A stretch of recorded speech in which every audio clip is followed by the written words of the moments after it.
Oyijon, sizlarga bugun Instagramdagi eng qiziq savollarimni bermoqchiman. Sizlar javob berasizlar. Norm или стрём sizlar uchun. Отдельно chiqib ketish. Eng qiziq savol. Norm.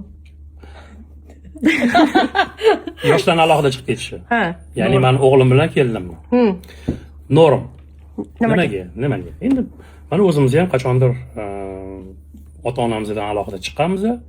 Biz bilan yashashgan, lekin alohida chiqqanmiz. Так что norm. Hamma o'zining hayotini o'zi qurish kerak. Keyingi savol, yangi kelin kelib, ertalab turib hovli supurishga chiqmasa. Normalno. Normalno. Umuman sтрём emas, negaki kelin bu sizni uyingizdagi xizmatkor emas. Bu ham sizning oila a'zoyingiz va sizning qizingiz. O'g'lingizni umr yo'ldoshi va ayoli. Qolaversa, nevaralaringizni enasi. Yashang. Ora-chora choy ichib tursa bo'ladi. Bo'ladi.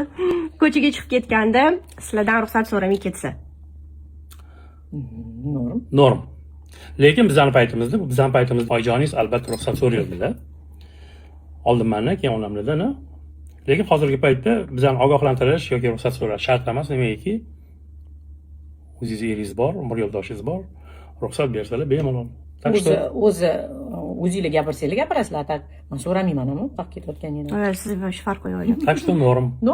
Agar ketyapmiz deb ketsanglar, yaxshi borib kelinglar deymiz.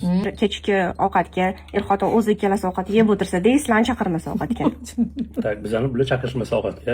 Birga turib, ovqat qilib ikkalamiz yeb o'tirsak, sizlarni chaqirmasak ujunga. Endi menimcha sal strёmroq bo'lsa kerak. O'zbekchilik ham to'g'ri kelmaydi. Endi o'tirib olib, burchakda ovqatlanib o'tirsangiz endi sal menimcha xunukroq bo'lsa kerak, g'alatiroq. Biz ular o'tirmaymiz. Mana shu o'tirmaymiz. Yo'q, Endi shunaqa savolga javob. Yosh oila o'zbekcha chiroyli romantik ujin qilib o'tirishganda bizni qo'shilib qolsak, kelib qolsak, bizlarni ham stolga taklif qilinglar.